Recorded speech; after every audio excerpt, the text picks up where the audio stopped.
Thank you, Mr. Speaker. I thank the gentleman for yielding, and I thank him for his great leadership working with Ranking Member Capco on bringing this bipartisan legislation to the floor for a bipartisan commission. Let's talk about where we are. Here we are in the capital of the United States. The dome of the U.S. Capitol has always been a beacon of democracy and hope to America and to the world. Under this dome, our nation has abolished slavery, secured equal protections for all, ended a civil war, enfranchised women, established Medicare and Medicaid, voting rights, civil rights, and met the needs of the American people. Under this dome, school children learn about their country's history and what we are doing to advance their future. They come here, they see us honor those who have contributed to the success of our country. Washington, Lincoln, so many, Jefferson, etc. But they know that our founders, those patriots, wanted us to be working for a better future as we honor our history. Under this dome, again, when children learn about our country's history, they learn also about what we are doing for their futures. Legislators pass law, press engages with our democracy, reporting on it. Staff and workers enable all of this to happen. This dome is a symbol of the determination of America, but this was not always so. Let us recall that the dome of the Capitol was built during the Civil War, as our country was riven by a brutal conflict.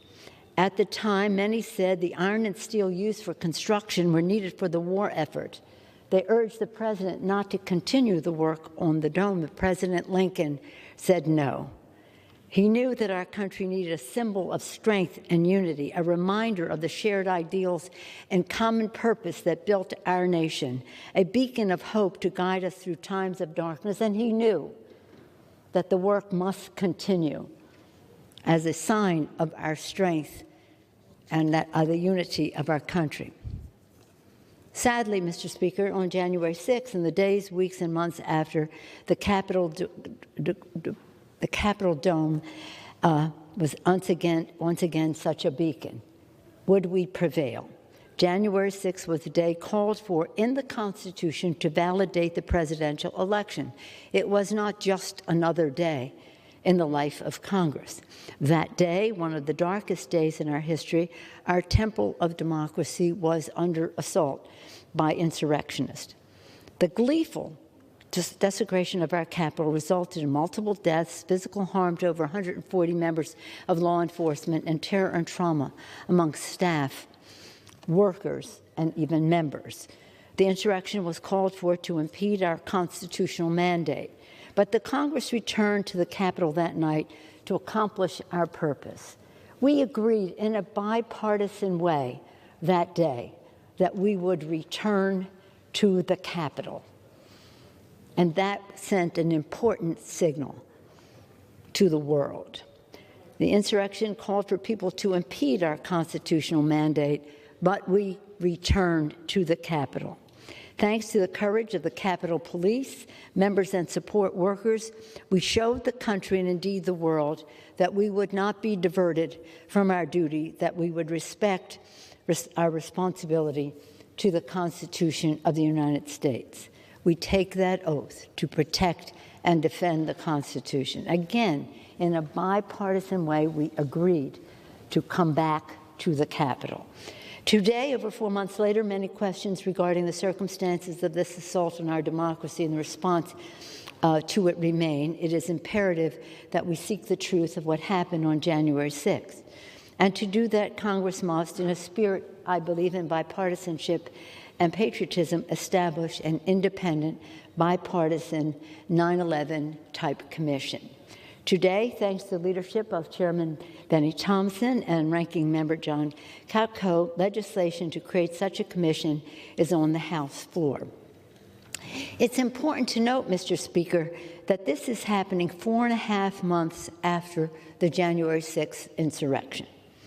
My colleagues, do you know, many of you were not here at the time, but legislation establishing the 9/11 Commission was not signed into law. 9/11, mind you, 9/11/2001 was not signed into law until the end of November 2002, over 14 months after the attacks. So people have been saying, how come we don't have a commission? Well, it takes time to build the bipartisanship, come to agreement. And let us hope that the leadership that Mr. Thompson and Mr. Katko have demonstrated will be leadership that we will follow, that we will continue in the most bipartisan way in order to seek the truth. Today, after 4 months later, many questions regarding the circumstances still exist. This commission is designed to be impartial and experienced. The legislation requires that the commissioners be, quote, prominent United States citizens with national recognition and significant depth of experience. It also indicates that they should not be members of Congress or members elected in other capacity. Commissioners will be appointed from the highest echelons of government service, law enforcement, civil rights, civil liberties, and privacy, the armed forces, intelligence, counterterrorism, cybersecurity, technology, and law.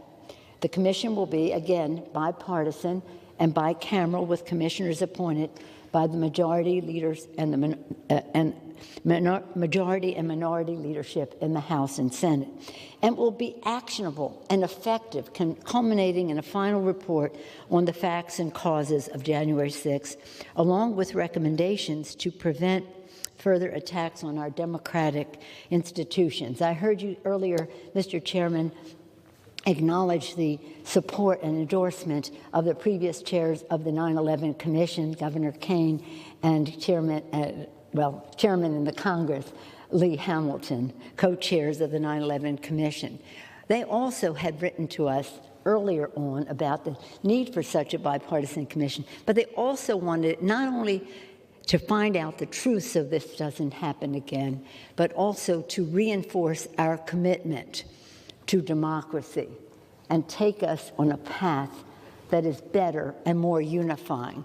And that's a responsibility we have, and that is a hope that I have emerging from this debate, this vote today, that we will be able to have a strong bipartisan vote that takes us down a path more unifying for our country. We have this opportunity.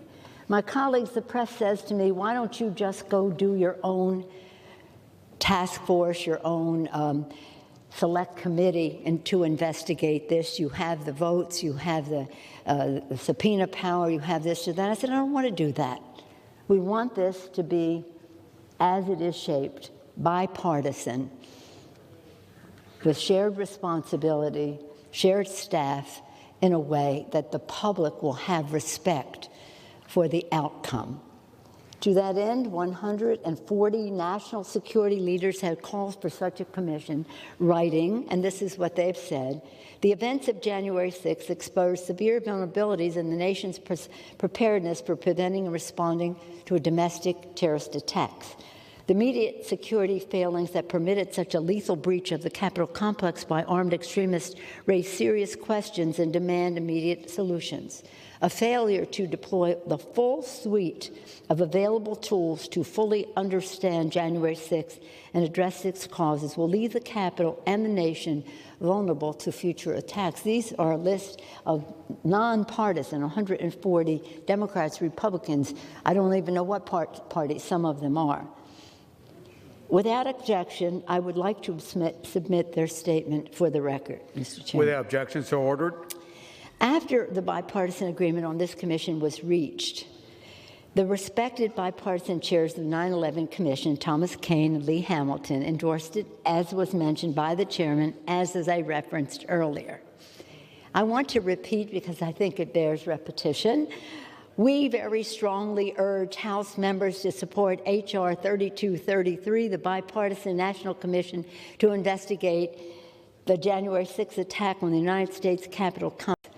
That bill would create a 9/11-style commission to investigate the January 6th assault on the U.S. Capitol. That was a dark day in American history, one of the darkest.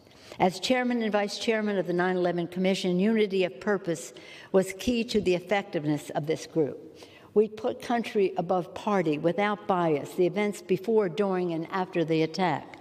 We sought to understand our vulnerabilities in order to prevent future attacks or future acts of terrorism. The chair and vice chair went on to say, today democracy faces a new threat. The January 6th attack on the United States Capitol was one of the darkest days in the history of our country. Americans deserve an objective and accurate account of what happened. And they said, Mr. Hamilton and Mr. Governor Kane, as we did in the wake of 9/11, it's time to set aside partisan politics, come together as Americans in common pursuit of truth and justice. As I said earlier, Mr. Speaker, the Capitol of the United States has always been a glorious beacon of democracy for the American people and for the world. This legislation is about something larger even than the Commission, vital as the Commission is. This legislation is about our democracy, about ensuring that the Capitol Dome remains a symbol of freedom, about preserving America's role as an emblem of resilience, determination, and hope to the world. Indeed, creating this commission sends a resounding message to terrorists both at home and abroad. The commitment of the United States Congress to the Constitution and to the American people is unshakable. In establishing the truth of January 6th, this commission will protect our temple of democracy and our democracy itself, and it will ensure that such an attack shall never happen again. Can you just not wait, my colleagues, for a time very soon when children come here to learn, where the press can cover in a more open way, where the American people can come into the people's house. That's what this body this chamber has been called, the people's house. Come to witness the debate that affects their lives. And whatever our disagreement about policy, that they are assured that we are unified in our commitment in honoring our Constitution, respecting the institution in which we serve. At that, I urge a strong bipartisan vote for H.R. 3233 to establish the National Commission to investigate the January 6th attack on the United States Capitol complex. And I do so with the greatest appreciation and respect to Chairman Benny Thompson and to Ranking Member Katko, and hope, again, that the spirit of bipartisanship that they engendered in bringing this legislation to the floor will only grow as we go forward with the Commission and with its recommendations. With that, Mr. Chairman, I yield back the balance of my